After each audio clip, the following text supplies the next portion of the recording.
show to do today. The whole new acronym thing drives me effing bananas. Can we call him by his name? Shelter and Mass on 98.5 The Sports Hub. Does the Boston Globe have drug testing? They should. I mean, I don't think I got drug tested when I went there. I can't remember. That was a long time ago. I got drug tested at the Herald. Oh, so did I. I remember that. Because I remember our sports editor at the time, Bob Sales. Yeah. When I passed and I got officially hired, he looked at me and said, "Upset of the week." I thought that was cute. Of course, the Herald probably they had more likely to have that clientele. Ben Volen, I say it with all the love and respect in my heart. I say it half kidding. Are you on something, Ben? Do we need to drug test you? Here's what he wrote over the weekend as it relates to Maxx Crosby. Ben Volen wrote in the Globe that the Patriots have not ruled out making more trades this offseason. And the broad assumption is they're going to land Eagles receiver A.J. Brown, likely after June 1. But don't discount the Patriots also making a run at Maxx Crosby now that his trade with the Ravens fell through. When asked about Crosby 2 weeks ago, Elliot Wolf responded, quote, we'll look into any player that we think can help us. End quote. Crosby reportedly loves the idea of playing for Mike Vrabel. Who doesn't, says Ben. And said of the Patriots offensive coordinator and former Raiders coach Josh McDaniels after week 1 game last year, quote, that's my guy. I respect the hell out of Coach McDaniels. He was always great to me, end quote. With the price on Crosby likely dropping because of the condition of his surgically repaired knee, it wouldn't surprise me, says Volen, if the Patriots pounced at the discount. Huh? Ben did not put this in, so I'm going to just parenthetically tell you that Maxx Crosby's salary, his contract, calls for $30 million guaranteed this year and $29 million guaranteed next year. Guaranteed. Thank you. I was going to say, did he take some sort of magic pay cut since he went back to the Vegas Raiders? Item number 2. No, but I think Volen had a couple of magic beans. Item number 2. An NFL general manager who was in the wide receiver market this offseason said the Eagles were asking for a one and change for A.J. Brown. Perhaps the Patriots can get Crosby for 2026 draft picks and Brown for 2027 picks. Ben, so now what the Patriots are going to do is trade their next 2 first-round picks, their next second round and first round, and then a second round. They're going to trade some combination of 3 or 4 first and second round picks. This is what it's going to take for these guys. And give them each $30 million guaranteed next year. Uh-huh. Give Crosby another $29 million guaranteed in 2 years. Uh-huh. And give, I haven't mentioned, Christian Gonzalez the highest paid contract in the history of the cornerback position. Or, never mind, Drake May next year. Uh-huh. Uh-huh. Make him the highest paid. Does anyone find this unrealistic other than me? No, I do too. Yes, no, I'm with you. Drug test that, man. Yeah, It's no, a pipe again, dream. Magic beans. Pipe dream, exactly. Certain kind of the crack pipe dream. I'll tell you what, based on the history, you should be happy if they do one. I was going to say, they'll probably do none of that.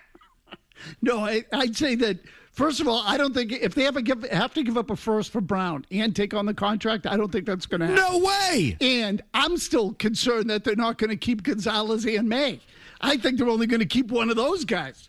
So they're all just north of 30 or 30 or about, okay? A.J. Brown's 29. Crosby's 30 for the next 2.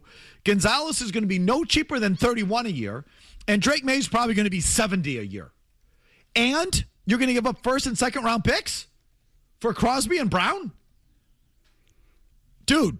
No shot. Lay off the pipe. No shot. No shot. 0. 0.0. And if I'm wrong and you're right, Ben, then I'll be the one drug tested. In fact, I would say less than 0. I think there's a better chance of those astronauts playing a tag football game against aliens on the moon.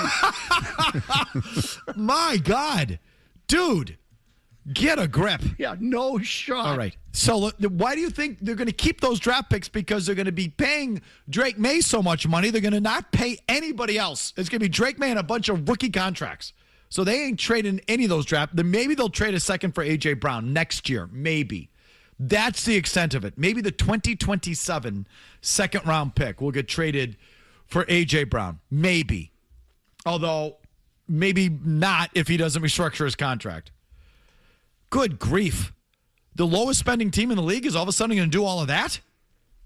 Never mind when you trade those draft picks, you don't have rookie contracts on your books. You're paying more for veterans. Right, exactly. They're like discount coupons for your payroll. Jesus, man. That's what those picks are. They are. They allow you to manage that payroll. He did have a scheduling note that I do think was interesting and more realistic. A league source tells Ben Volen that the Patriots-Lions game this fall has a high probability of being in Munich in mid-November. If not, Patriots-Lions probably would land on Thanksgiving. That's your lock. Is it Patriots at Detroit on Thanksgiving or Patriots-Lions in Munich? Patriots at Detroit Thanksgiving. They've played on Thanksgiving, obviously, butt fumble game, the game in Minnesota 5-6 years ago, whatever happened. They haven't played at Detroit on Thanksgiving since, I think, 2010. They're due. And to hear Zoe talk about it, too, he's already sounds like a man who's resigned to missing Thanksgiving from his family. So I feel like he's got some knowledge there. Tell you, I don't mind it. It's a good one. No, that's a good one. It's the early one, too. Yeah, I like that Detroit game on Thanksgiving. That's the first one usually, right? Because Dallas obviously is a different time zone. So I like that. That would be a good game. He also said the Patriots are also in play for the season opener Wednesday night against the Seattle, the kickoff game in Seattle. Bone City, if that happens. You don't want any part of that. And I think that's Wednesday because the game in Australia is the Thursday night game. Which blows. Yeah. Why? Australia game? What do you Come care? on. What do you care? But they shouldn't be sending a football team to play in Australia. It just seriously like Maz. Those guys are playing at like 10:30 in the morning their time. It is. It's asinine. It's just what it's going to do to those guys' body clocks is completely screwed up. And I know they're going to be able to basically have 10 days off. I'm telling you, to travel to that part of the world takes you 2 weeks to recover. One final football thing. Our buddy Mike Reese took the cheese. These Patriots guys that are taking the cheese. I don't know if you were. You were here. When we had Barth on last week. I get douche chills whenever people say this. So I might that viral clip. Oh my God, I hate that phrase. I get freaking a douche. Viral went viral. The viral clip. That viral. Ugh. But that dumbass clip of Vrabel jockeying with the offensive lineman there, wherever. Yeah, from Arizona State. These Patriot guys who take the cheese on this. Mike Reese is the latest, our buddy. Mike Reese in his Sunday Notes column. One, quick hit thoughts around the NFL and the Patriots. Number one, coaches, scouts, unite. When Mike Vrabel inserted himself into a drill with Arizona State offensive tackle Max Hanachor, I can't pronounce the name. Hanachor, I think is Hanachor, sorry, that was close. Max Hanachor at the Sun Devils Pro Day late March. He was getting a first-hand feel, Maz, for Hanachor's core strength. That doesn't sound right. Contact balance, and how well he takes coaching, among other things. When a first-hand feel for his core strength, contact balance, and how well he takes coaches, among other things. What other things? What are we talking? You're going to gauge a prospect's core strength by playing patty cake with them without pads? No, this is one of the real hard-o things that Vrabel does. It's been an annual rite of March for Vrabel going back to his time as the Tennessee Titans head coach, and even before that, as he turns from coach to hands-on college scout. Now comes the next step in what Vrabel and company hope help produce a home run in 2026 and the draft class. Meetings this week at Gillette Stadium, in which Vrabel, blah, blah, blah, blah, blah. Another one falling for this. Is Vrabel really gauging a Hanachor's core strength by playing patty cake with him without pads? No. In some sort of three-quarter drill in March? Have these Patriots reporters lost their minds? Drug test them all. You got to be kidding me. That's how you gauge a guy's core strength? In fact, there might be more people on something in the media corps than in the locker room. Reese is going to pass. I'm not worried about Reese, but drug test him. I don't know. He's a pretty solid guy for his size. I'm joking. Huh? Reese. I'm joking. Go. Just go. I don't get it. You were drug testing him for drugs for like. No, I'm aware of that. You said Reese is going to pass. He's going to pass because I don't think he's taking drugs, or I don't think he's dropping acid. And I was joking that he's actually pretty jacked for his size. I was joking. You obviously didn't get it. I still don't get it. No, you clearly don't. So just keep going. Just go. I don't even understand what it's referring to. Exactly. Go. Reese being sarcastic. Reese is going to pass. I don't even get what the linkage is. He's tiny. But is he on steroids or like Coke? I don't. Yeah, I'm talking about. You're talking coke. I meant steroids. I'm not talking performance enhancing. I'm talking about these guys are in altered states to think that. I didn't think Ben Volen's on steroids. This is like the Prince Andrew conversation. Yeah.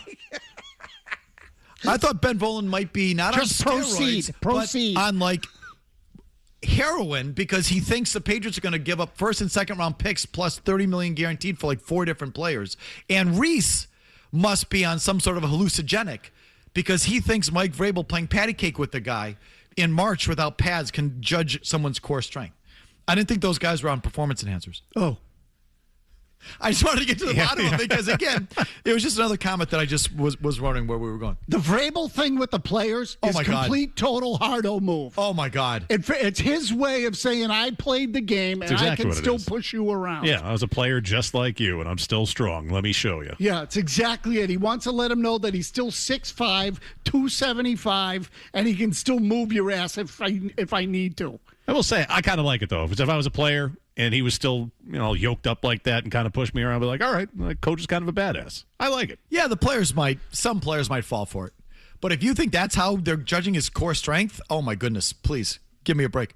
Anyway, back to your calls on everything I promised right after this. I think Reese is jacked. Now, more of Felger and Burrs on the Sports Hub. Disgrazia. Which is what? Oh, disgrace. Okay, you mentioned this video before. Widely circulated video of Mike Vrabel working out a prospect on a recent pro day with 2 of them grappling, hand fighting, pretty good on a pass rush drill. You have to pick one, Barthy, only one. Is that 1, a useful scouting tool on the part of Vrabel, or 2, a useless, hardo show-off move?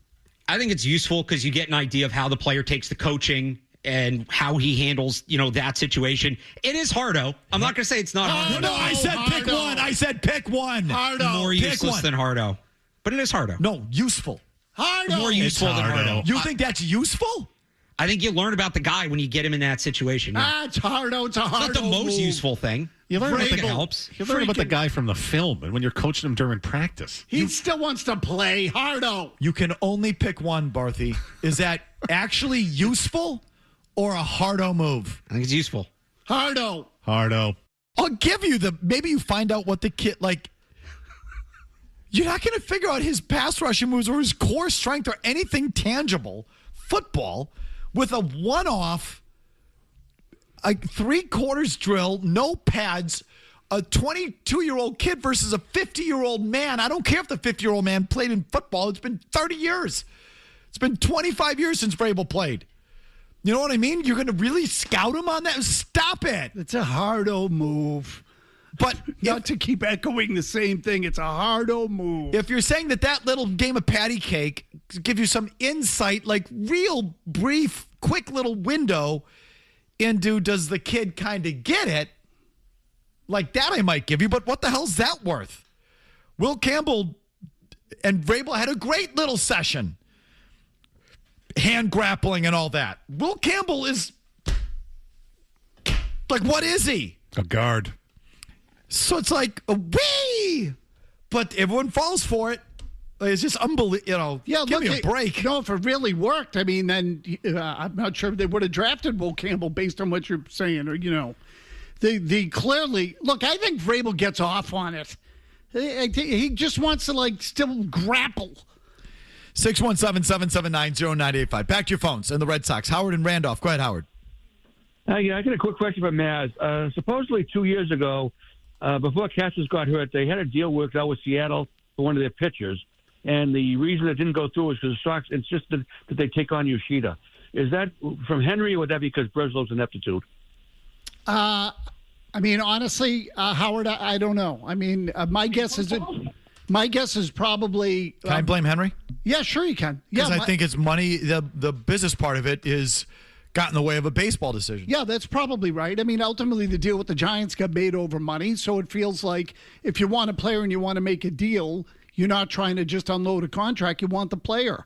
I just feel like every move the Red Sox make now has more to do with contracts and payroll than it does with the talent of the player. And that's the most frustrating part about the whole thing. This should be, and look, I'm not naive, but it should be a relatively simple concept. Win games by getting good players. You can't get them all because I understand they all cost money. But can you get some of them? Because now all they want is guys on good deals. That's all they want. They don't want to pay for great players anymore. Here's Larry in Andover. Go ahead, Larry. Hey, how you doing, guys? Boy, I hate to see your team coming to town this week. Hey, if we win 1 out of 3, I'll be happy. Hey, I'm looking at the stats for your team. You got 5 bad over 300. I think we just have Abreu. You got Yelich at 353. I know it's outdated, but I'm an old school. I like the high batting average. Can we get some of that? And good luck, Milwaukee. Okay, yeah, go Brewers. I just think it's ironic that the Brewers are coming here because I think the Red Sox so badly want to be the Brewers or a team like the Brewers. Don't you think that that's their model? Yes, definitely. Yeah. That mid-market, baby. I mean, a team that the Brewers payroll, the Brewers have made the playoffs 7 of the last 8 years. They've won the division 3 straight, and they haven't won anything. But they're averaging, they win around 90 games a year, make the playoffs just about every year, contending, if not winning. Again, they've won the division 3 straight years.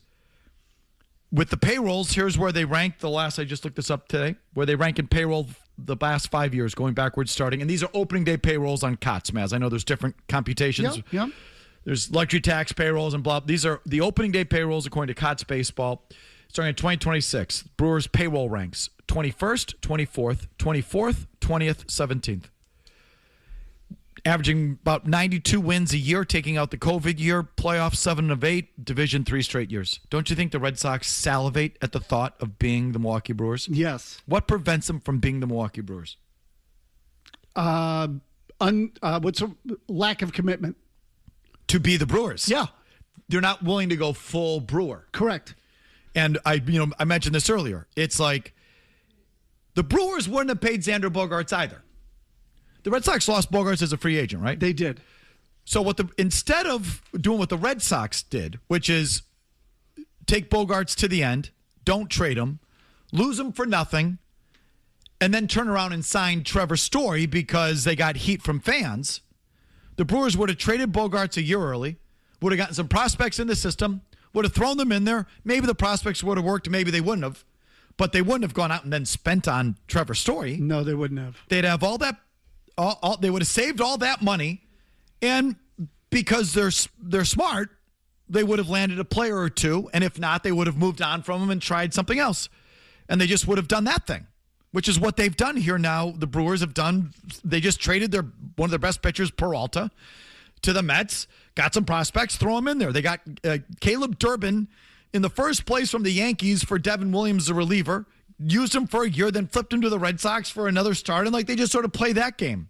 But they don't lose a good player for nothing and then go spend on an off-brand guy to appease their fans. They just take the hit. And the fans, because it's a mid-market team, they accept it. The problem here, Maz, is that the fans don't accept it and the owner reacts. So instead of just trading Bogaerts, getting prospects, they lose him for nothing, take him to the end, lose him for nothing, vilify the Padres for, stupid contract, and then because they're catching heat, go and sign Trevor Story. Now they got Trevor Story stuck on their books, and they haven't replenished the prospects, and they've got an off-brand player for Xander Bogaerts at still a big salary, and they're not any better for it. They want to be the Brewers, but one, they're not smart enough, and two, they have too much money and they feel the need to spend it because we get on them for not spending money. Yeah, they don't have the balls to follow through on it. So look, when Henry first came here, when this group first came here, remember they wanted to hire Billy Beane. Okay, and the whole thing, and I'm going back to the movie now, but and I mean Moneyball, but the whole idea was the phrase that was flying around baseball at that time was cost per win. Okay, cost per win. That's what Moneyball was. And there's that scene in Moneyball where Henry's sitting with Bean, and I'm sure a similar conversation took place where he said, you're paying less per win than just about any team in baseball. But they weren't winning championships. They were just winning games during the regular season. That's what they want. They still want it. They got away from it there in the early 2000s because A, they inherited some contracts. B, they were thirsty for championships because the fan base needed it. And for them to take the Red Sox where they wanted to take it, they needed to win. So they pursued it. Once that is gone, and once Theo and Francona went out the door, the whole thing changed. Started to change there. And then once Lucchino left, it really changed. But they just don't have the guts, really. They don't. To go full Brewer. Which is what they should do. They also don't have Craig Breslow isn't talented enough to do it.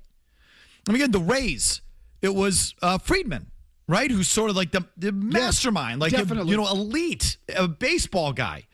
The Brewers, it started with David Stearns. He's now with the Mets. But the organization, they still got a bunch of really good nerds. They must. Because they got smart, good decision makers. And it's not that they have the guts to go full small market. Their fans accept it. So they can afford to do it. Like the Brewers would never have done what the Red Sox just did, which is lose Alex Bregman and then make a half-ass effort at a couple of big bats. And because they didn't get it, and then start to feel the heat from their fans, turn around and sign Ranger Suarez for $140 million. The Brewers or the Rays would never do that.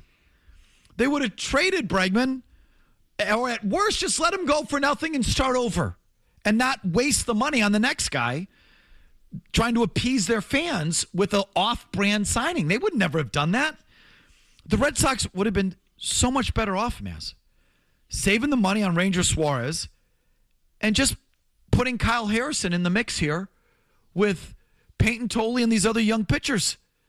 And they wouldn't be wasting their money on an older veteran like Ranger Suarez, and they might be better off. I mean, Kyle Harrison was a starting pitcher that the Red Sox sent to the Brewers for Caleb Durbin. He's the guy you got from the Giants for Devers. For Rafi Devers. Kyle Harrison won yesterday in Milwaukee. 5 1/3, 3 hits, 2 earned runs. He's now 1-0 on the season with a 2.61 ERA. 14 strikeouts in 10 innings. Looks like a good young prospect, power-throwing lefty. Not the greatest thing I've ever seen, but looks like a representative major leaguer. Certainly worth, at 24 years old, costs the Brewers nothing. So what? If the Red Sox really wanted to be the Brewers or the Rays, they wouldn't sign Ranger Suarez. They'd turn it over to Peyton Tolley or Kyle Harrison and see what they got. Right. And they would now look, the pitching, and I was going to say they'd have a better player development operation too that produced the kind of players they needed to play the way they wanted to play. And I'm saying that because I think the Brewers do that. The Brewers have a clear identity when it comes to playing the game. Sometimes I think it's almost easier for the smaller market teams to do this because they don't have a choice. The decision's made for them. And the fans let them get away with it. Right. And so, but in their defense, the Brewers aren't going to have the TV contract that the Yankees have. So the path for the Rays and the Brewers and these kind of teams is they can't spend as much, so they have to play the game a certain way. You have to field your position. You have to run the bases. You have to put the bat on the ball. And that starts from the second they get in the organization. And so by the time they get here, they know how to play the game. They're not that good, but they know how to play the game. The Red Sox, they want to be the Rays without committing to what it takes to be the Rays. Exactly. Which is, it's not about launch angle. It's not about it's about fielding. You want to be a run prevention team. You have to teach them how to play defense from the second they get in the organization. They don't do that here. They teach them, they want to try to get the ball in the air. Yeah, so I was just, as you were talking, I wanted to see how many times the Brewers struck out last year. 5th fewest in the league. Yeah. So it's what I'd expect. It's what I'd expect. They're not going to be able to pay for power hitters. Power hitters cost money. So how are you going to have to score? You got to put the ball in play. You got to go first and third. You got to occasionally hit and run, bunt, sack flies, all that kind of stuff. But you can play that way if you do it well. So fundamentally, they're sound. The Red Sox struck out over 200 times more than the Brewers did last year. So Ranger Suarez. So listen, I told you about Caleb Durbin. Caleb Durbin for me is not a second guess. The second they made that trade, I said, Ranger Suarez, we liked, Mass. Okay, so I'm wrong, too, about Ranger Suarez. But they have Kyle Harrison in their system with eyes on him. 24 years old, costs you nothing, hard-throwing lefty with upside. Why would you go out and spend that money on Ranger Suarez? Because I think that one was a knee-jerk reaction to losing Bregman. Right. So they're trying to appease their fans. They have too much money, and they won't go full Brewer. They can't bring themselves to go full Devil Ray. No, they spend enough just to try to get you off their back. Right. They did it with Devers extension, which they didn't want to do in the first place. And that costs them. Trevor, you have Marcelo Meyer here.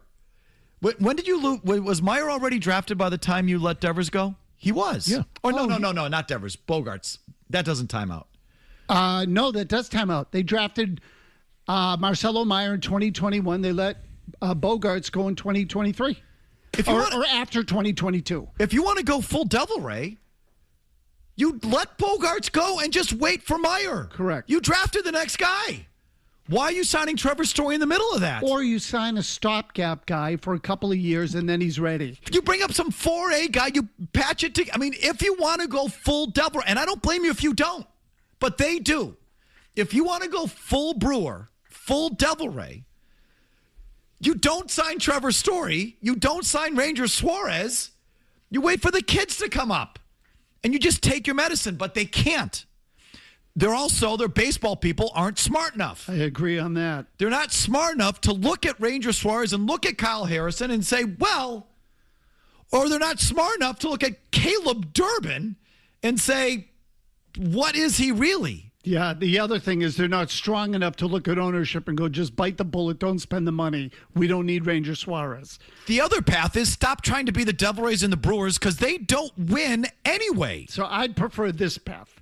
So just go out and get good players, accept that you're going to have some bad contracts, and you just spend your way out of whatever mistakes you're invariably going to make. And do it that way. It's a hell of a lot easier. Yeah, look, they had it going there for a little while, and then they stopped doing it. And when I'm saying for a little while, there's a way to develop players and also augment with free agency and build championship caliber teams. It's hard to win championships with all young guys.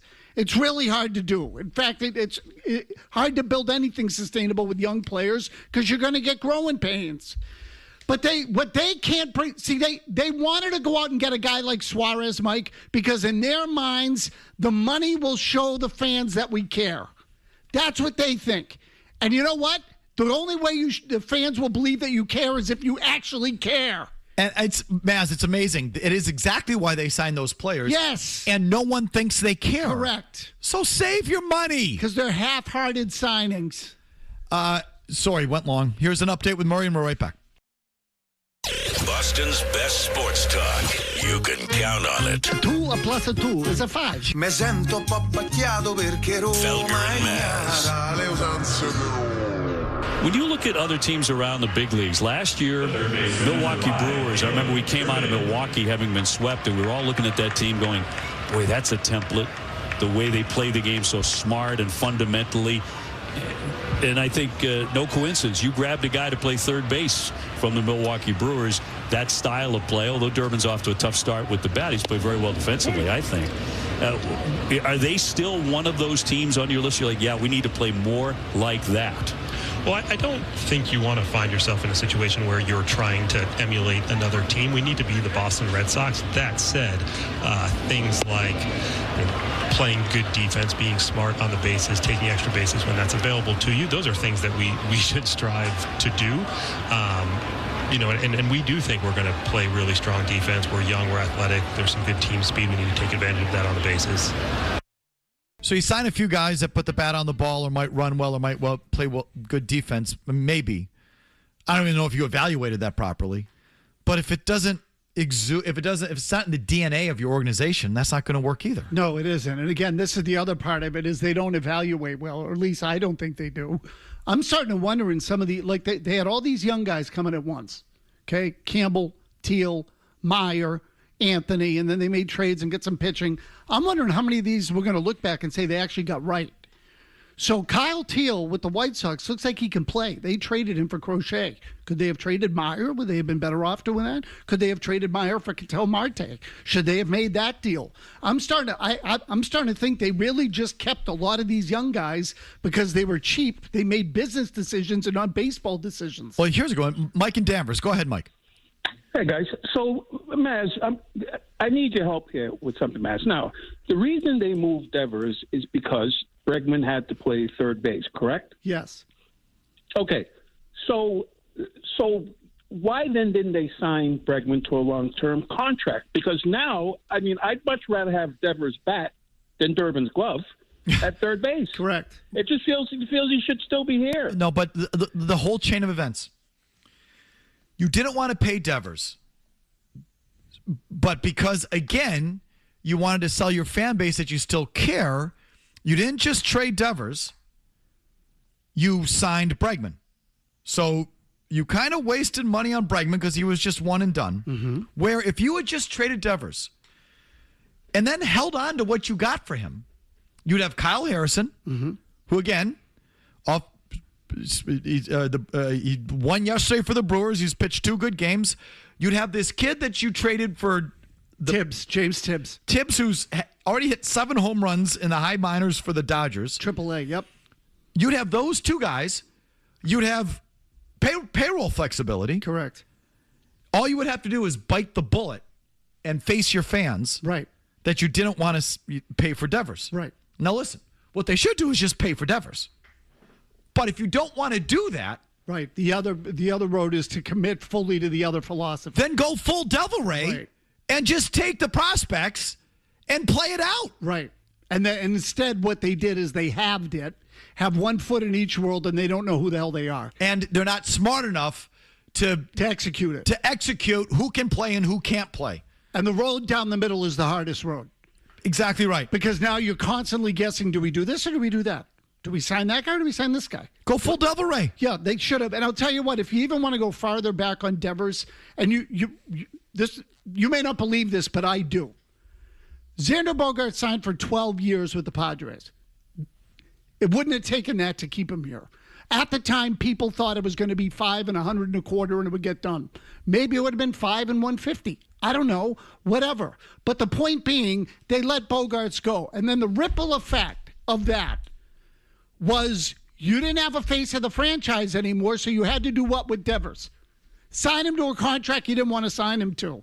So, I think you can point to, and part of the reason Devers flipped out is because he didn't like being the face of the franchise, and he didn't feel like they treated him properly. Had Bogaerts been here, mark my words, the Devers thing never would have happened. Never would have happened. Bogaerts would have talked Devers in off the ledge because Devers worshiped Bogaerts, and they could have run it that way and been totally fine. It would have worked that way. Trevor Story never would have been here. And I'm not telling you Bogaerts has played great since he went to the Padres. But he's played better than Story overall. Absolutely. And I looked up the numbers, and it's Bogaerts' edge. So, Story had a good season last year, but Bogaerts' numbers over those 3 years would have been better off. So you tell me, what would you have been better off doing? Keeping Bogaerts, talking Devers in off the ledge, and having Roman Anthony come up and play with some reputable winners and good guys? You drafted a couple good players. You got some good players for Devers. If you want to go full Devil Ray, just play it out. Exactly. But they can't bring themselves to do it. Nope. Because they feel guilty. They want to appease you. They want to pretend like they still care. So instead of paying for the real thing, they pay for the next best thing and sell it to you as, see, we still care. And now you get pennies on the dollar, and you have no payroll flexibility, and you've traded away some good young players. And then Trevor Story comes here and gets exposed because he's not the kind of player you want him to be. So I just think it's clear. You want to be those teams so badly, and you can't bring yourself to do it. Dexter in the car. Go ahead, Dexter. Yeah, I mean, it's an endless cycle. They don't spend money, fans get mad, and then they do spend money, but it's lesser money or make a trade, and the player sucks, and then the fans get more mad. It's just a never-ending cycle with them. But, I mean, they're striving to be a mid-market team, not realizing a mid-market team hasn't won the World Series in 20 years besides the Royals. And winning 90 games by the Brewers is cute until they get to the playoffs, and then it's, Ohtani in the front, Yamamoto in the back, and a $400 billion Eiffel Tower, and the series is over. All of a sudden, you're playing good players, and you realize yours aren't all that good, and it all goes poof. We're just saying, if you want to be those teams, then be those teams. The real answer is, why do you want to be those teams? Exactly right, because they want to be you. They don't win. It's cute. It's exactly right. It's cute. The Brewers are a cute little thing. Whee! And then we face a real, then ultimately you get in the postseason, and it's the best players who give a crap, and you get exposed. So that's what the Devil Rays are. That's what the Brewers are. Why do you want to be that? And the answer, Maz, is because they don't really care if they win championships. They don't. They want to win just enough to support the business. So they would love to be the Brewers with the 20th ranked payroll, being in the playoffs 7 of 8 years in 3 straight divisions. They would love it. They don't care that the Brewers haven't won a championship.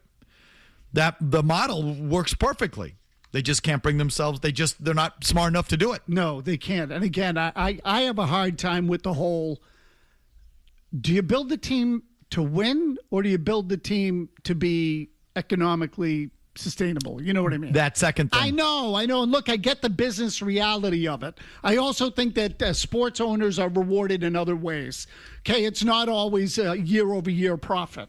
It doesn't work that way. The value of your franchise will increase enormously by the time you sell your team, and you along the way, you're going to be able to borrow money and buy other things and make money that way. There are plenty of ways to do it. And so to me, silly me, I know. Stupid concept. Play to win. I know it's really dumb. The whole idea is play an event, play a sporting event, play a competition. The objective is to win. Silly me. I know that's really stupid. Long commercial-free segment comes your way next. I want to get to the gossip first. Everything you said is right. Felger and Mazz, the Sports Zone. Machado to deep left field. Back towards the monster and gone! 3-run home run for Manny Machado. A 3-run job. Padres will take a 6-4 lead. Don't throw the ball right down the middle. The report was fastball's up. Just didn't get it up. You just can't miss there in that spot, especially after the walk. I think it's just bad execution. Greg Weissert once again fills the role as fire starter. He's an arsonist, one of the faces of the failures so far of this season. This guy, you can't pitch this guy in high leverage situations. He's already cost them two games, one being yesterday. He gave up the home run to Suarez in Cincinnati, too. And when he makes mistakes, man, they are freaking fat ones. They're right in the middle of the plate. Hangers, and he's one of these guys. I just can't stand pitchers like him. He basically does his big spin, throws from 3/4 of the side, freaking whips it out his ass and has no idea where it's going. And half the time he misses the target by freaking 3 feet, and the ball ends up in the seats. It drives me crazy. Goes right up my backside. Failure on so many levels. So the bullpen costs you a couple, whether it's our guy Weissert or Alex Cora leaving in. The kid yesterday, Uberstein? Yes. Good grief. It's the chosen Uber. Trying to go the third time through with a rookie making his first, but again, he didn't. He was a little bit of a depleted bullpen. Whitlock there out on paternity leave. So you could say Cora didn't really have a chance or didn't have a choice. I don't know, maybe he did, maybe he didn't. Starting rotation, obviously Suarez has not worked out. Oviedo, who wasn't in the starting rotation, has already been, shut down. So, yeah, don't get me going on that move. He's on the IL. See you later. Bye-bye. You think that's it for him? Could be. I mean, I hope. Ranger Suarez, since joining the Red Sox, Suarez has started 7 games. This is going back to the beginning of spring training from P-Day. Since joining the Red Sox, Suarez has started 7 games, counting spring training, the World Baseball Classic, and the regular season. In those 7 games, he's allowed 25 earned runs on 33 hits over 22 innings. Either something is going on physically with Suarez, which everybody denies, or the left-hander just wasn't ready for his first season in Boston. Over 2 games since joining the Sox on a 5-year, $130 million contract, Suarez has given up 8 runs on 13 hits and 8 1/3. He gave up at least 4 runs in consecutive appearances just once last season, Maz. He's already done it this year in 2 starts. There's reason to be worried there. Once again, the pitcher you got back for Rafi Devers, Kyle Harrison, who you then sent to Milwaukee for Caleb Durbin, got the win yesterday for Milwaukee, 5 1/3, 3 hits, 2 earned runs. On the season, Kyle Harrison 1-0, 2.61 ERA, 0.97 WHIP, 14 strikeouts, and 10 1/3. If you just saved your money on Suarez and just went with Harrison, you'd be ahead of the game, but you can't bring yourself to go full Brewer. As much as you want to, you can't bring yourself to do it. I mean, really, again, if you sign a guy and he's not going to be good, then what's the difference of sending a prospect out there who's going to pitch to a 4 ERA? You're not smart enough to identify which one's better, and you can't bring yourself just to be disciplined enough to take the heat from your fans and just go full Brewer. Go full Deveray. You can't do it. There's an example. So the bullpen's letting you down. The starting pitching's letting you down. Once again, you're striking out as much as any team in the league. One of the lowest walk percentages in Major League Baseball. Also hitting dog crap with runners in scoring position. So every phase of the game pretty much has not come through. No, they suck at everything. Really, again, this happened. I said this at one point. Murray, do you remember last year I said, what was the question I asked you? What are they good at? What are they good at? And yeah. you said hitting bad pitching. Yeah. Okay, and I think you're going to see something similar with this team. They have some guys that will hit bad pitching. Trevor Story was one of those guys, but he ain't been doing that this year. Yeah, not yet. He will. He'll hit some bad ones. The good ones, no shot. Trevor Story last year in the playoffs, 2 for 12, 6 strikeouts. Okay, so again, this is who he is. So this is what they've built. They built a bunch of guys with holes that when you put them against elite competition, they lose, or good competition, they lose. You want to put them against the scrubs? They can win sometimes, most of the time probably, and they'll end up with 84 wins. Good competition like Padres closer Mason Miller. Yeah. How'd that go? Don't answer. Hour to go. Your calls. Reentry Monday. Everything on the board from the weekend. Brought to you by Blue Bear Plumbing. Back to you at 617. Couple open lines if you want to grab them. 617-779-0985. First Murray's 90-second update. There are no commercials. Then we're right back.